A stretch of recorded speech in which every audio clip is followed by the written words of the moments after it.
السلام علیکم ورحمۃ اللہ۔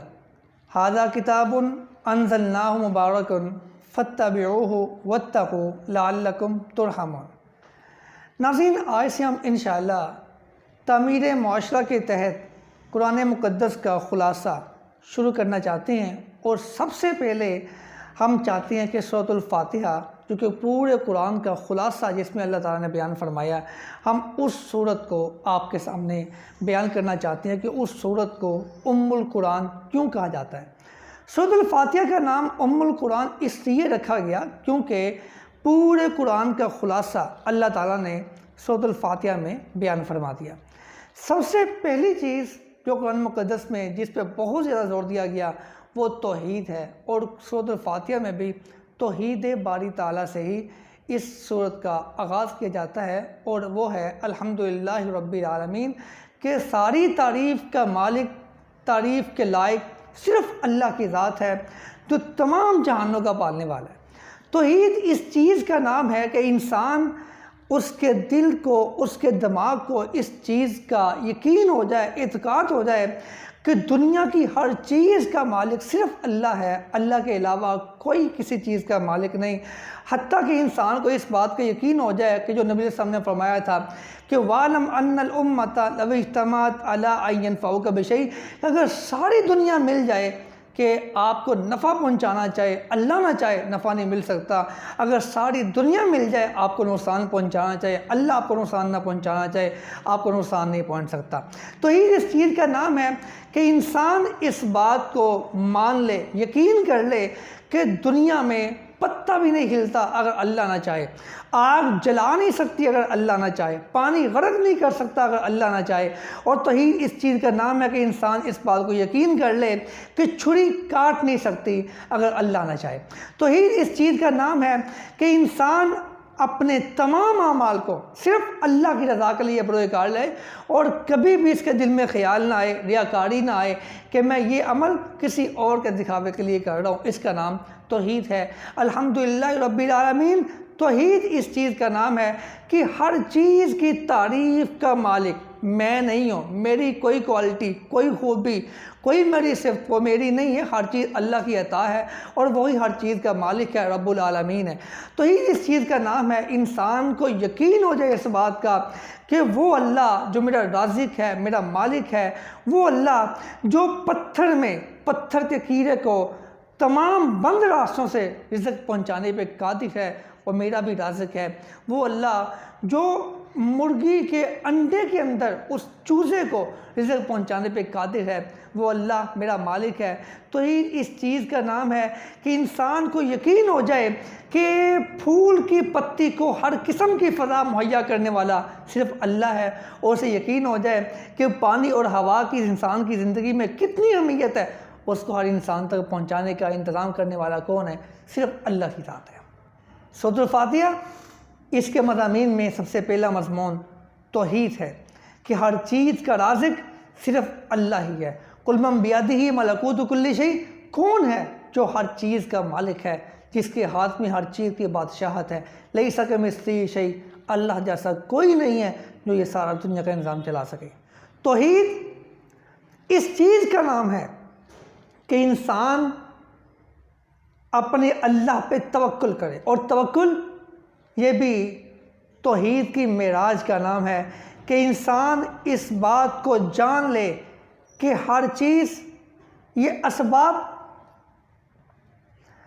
توحید توکل کا نام ہے، اور توکل اس چیز کا نام ہے کہ انسان کو یقین ہو جائے کہ اسباب کچھ نہیں ہے، اصل چیز مسبب الاسباب یعنی اللہ تعالیٰ کی ذات ہے، جو وہ چاہتا ہے وہی ہوتا ہے۔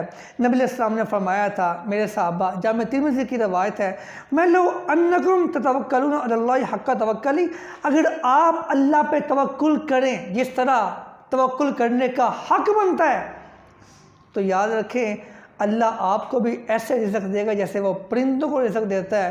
صبح وہ نکلتے ہیں اور خالی پیٹ جاتی ہیں، شام کو گھر واپس لوٹتی ہیں تو ان کا پیٹ بھرا ہوا ہوتا ہے۔ یہ ہے قرآن مقدس کا پہلا مضمون جس کو اللہ نے سورۃ الفاتحہ کے سب سے آغاز میں بیان فرما دیا ہے، الحمدللہ رب العالمین الرحمن الرحیم، کہ اللہ کی ساری تعریف ہے، وہی تعریف کے لائق ہے، اور وہ رحمان ہے اور رحیم بھی ہے۔ دوسری چیز ہے مالک یوم الدین، مطلب جزا اور سزا کا مالک صرف اللہ ہی ہے۔ یہ الرحمن الرحیم کے بعد اس لیے لایا گیا تاکہ انسان صرف اللہ کی رحمت پہ ہی اعتقاد نہ کر لے بلکہ وہ اعمال بھی کرے۔ وہ اللہ کی رحمت کی اتنی اہمیت ہے کہ نبی علیہ السلام نے فرمایا تھا کہ میرے صحابہ، قیامت کے دن کوئی شخص اپنے اعمال کی وجہ سے جنت میں نہیں جائے گا، کوئی شخص۔ یعنی اللہ کی رحمت پہ آپ اعتقاد کریں، اپنے اعمال پہ اعتقاد نہ کریں۔ فرمایا کوئی شخص قیامت کو جنت میں نہیں جائے گا، ہاں وہ جائے گا جس پہ اللہ کی رحمت ہوگی۔ صحابہ فرماتے ہیں آقا کہ آپ بھی نہیں جائیں گے؟ کیا آپ بھی جنت میں نہیں جائیں گے اگر اللہ کی رحمت نہ ہو؟ فرمایا ہاں، اگر اللہ کی رحمت نہیں ہوگی تو میں بھی جنت میں نہیں جا سکتا، الا ان یتغمدنی اللہ بفضل ورحمہ، تب تک نہیں جاؤں گا جب تک اللہ مجھے اپنی رحمت کی وجہ سے جنت میں نہ لے جائے۔ تو مالک یوم الدین کا اس کے بعد آنے کا مقصد یہ ہے کہ انسان صرف اللہ کی رحمت پہ تکیہ کر کے نہ بیٹھ جائے کہ کوئی مسئلہ نہیں، جنت پکی ہے۔ نہیں، قیامت کو حساب دینا پڑے گا۔ دنیا میں ہم تو آج بے لگام پھرتے ہیں نا، کہ جس کا مرضی حق مار لیا، بہنوں کو وراثت سے محروم کر دیا، دکان پہ بیٹھے ہوئے دھوکہ کر لیا، ملاوٹ کر لی، اللہ کی مخلوق سے ظلم کر لیا، زیادتی کر لی، اپنے ملازمین کا حق مار لیا، اور سمجھتے ہیں کہ ہم جو کر رہے ہیں بالکل ٹھیک کر رہے ہیں، ہمیں کوئی پوچھنے والا نہیں ہے۔ مالک یوم الدین ہے، اس چیز کا ظالم کو تھریٹ ہے، مظلوم کے لیے اللہ کی رحمت کی امید ہے۔ تو پریشان نہ ہونا، سب کچھ دنیا میں ہی نہیں ختم ہو جائے گا۔ جب اللہ ظالم کو ظلم کا بدلہ دے گا اور مظلوم پر رحمت کرے گا، اسے قیامت کو بدلہ لے کے دے گا۔ نبی علیہ السلام نے فرمایا میرے صحابہ تدرون ما المفلس، کیا آپ جانتے ہیں کہ مفلس کون ہے؟ صحابہ فرماتے ہیں آقا المفلس فینا من لا درہم لہ ولا دینار، مفلس وہ ہے جس کے پاس مال و دولت نہ ہو۔ فرمایا نہیں، میری امت میں مفلس وہ شخص ہوگا جس کے نیکیاں بہت ہوں گی، قیامت کو آئے گا، نمازیں پڑھی ہوں گی، روزے رکھی ہوں گے، زکوٰۃ ادا کی ہوگی، لیکن اس نے کسی کو گالی دی ہوگی، کسی کا مال ہڑپ کیا ہوگا، کسی کے ساتھ زیادتی کی ہوگی، اللہ اس کی نیکیاں ڈال کے ان لوگوں کو دے دے، ان کے گناہ اس پہ ڈال دے گا، اور پھر اللہ اس کو جہنم کا ایندھن بنا دے گا۔ یہ میری امت کا مفلس ترین انسان ہے۔ اس لیے مالک یوم الدین اللہ قیامت کے دن کا مالک ہے، مطلب جزا و سزا کا مالک ہے، اور یہاں تک اس دن اس کا ترازو انصاف تولے گا۔ نبی علیہ السلام نے فرمایا قیامت کے دن اللہ حق والوں کو حق ضرور دے گا، حتیٰ کہ اگر سینگ والی بکری نے بغیر سینگ والی بکری کو مارا ہوگا، اللہ قیامت کے دن اس کو بھی اس کا بدلہ ضرور لے کے دے گا۔ اس لیے زندگی میں ہر قدم اس طرح گزاریں، اللہ دیکھ رہا ہے، موت آپ کے سامنے ہے، جہنم آپ کا انتظار کر رہی ہے۔ مالک یوم الدین قیامت میں جزا و سزا کا مالک، انصاف کے دن کا مالک۔ تیسرا مضمون جو قرآن مقدس میں ہے وہ ہے کہ بندے کا اپنے اللہ سے مطالبہ ہے، اللہ سے تعلق ہے۔ ایاک نعبد، اللہ میری مالی، میری بدنی، میری لسانی، ہر قسم کی عبادت، ان صلاتی و نسکی و محیای و مماتی للہ رب العالمین۔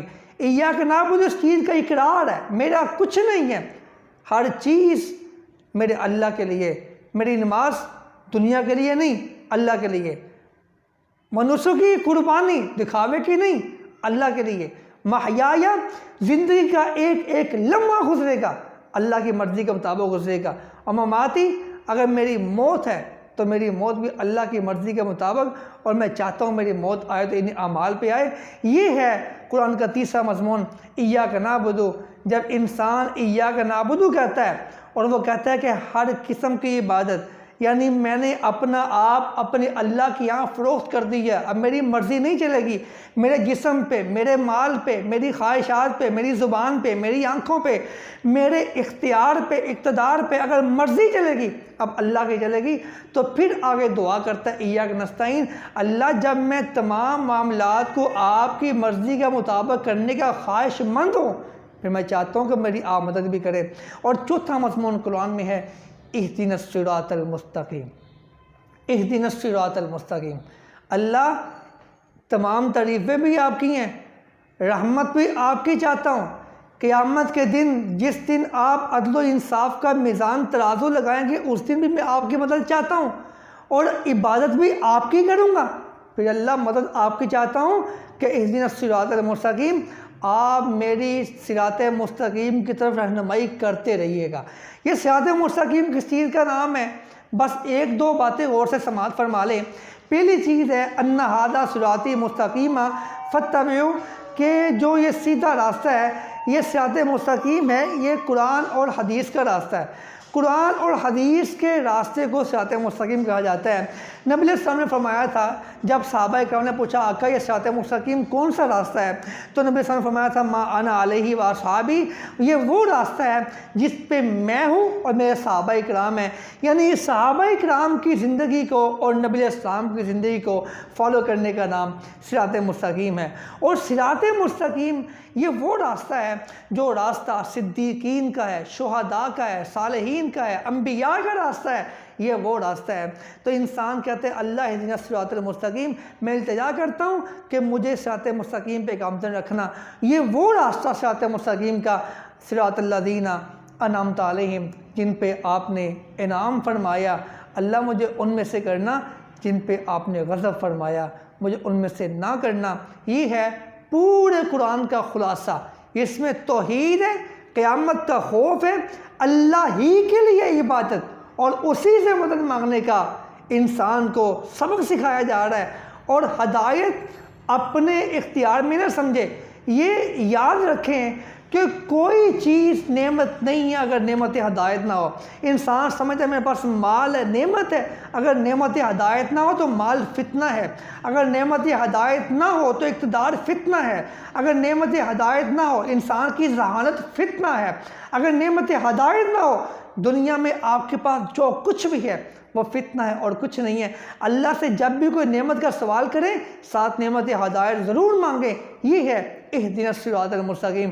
اور پانچواں مضمون ہے کہ راستہ ہمیں وہ چاہیے جو انبیاء کا ہے، صدیقین کا ہے، شہداء کا ہے، صالحین کا ہے، جن پہ اللہ آپ نے رحمت برسائی، اپنا انعام کیا، اور ہمیں اس راستے سے محفوظ رکھنا جن پہ آپ کی لعنتیں اور غضب نازل ہوا۔ میں اللہ سے دعا کرتا ہوں کہ اللہ ہمیں اس کو سن کے آگے پہنچانے کی توفیق عطا فرمائے۔ انشاءاللہ تعمیر معاشرہ کے تحت آج ہم نے آغاز کر دیا ہے، اور وقت کے ساتھ ساتھ ہم انشاءاللہ قرآن مقدس کا خلاصہ بیان کرتے رہیں گے۔ السلام علیکم ورحمۃ اللہ وبرکاتہ۔